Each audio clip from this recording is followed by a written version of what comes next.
আসসালামু আলাইকুম। আজকে নিয়ে চলে এলাম আরেকটি ভ্লগ ভিডিও।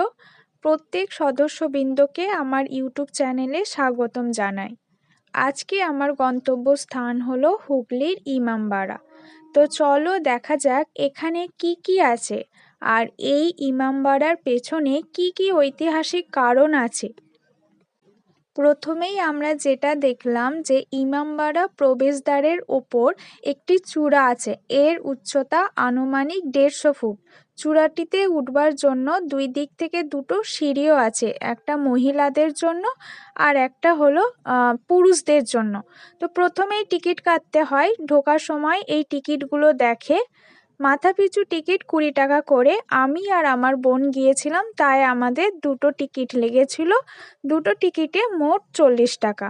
তো প্রথমেই আমরা ঢুকে গিয়েছিলাম ইমামবাড়াতে। এই হলো সেই জায়গা।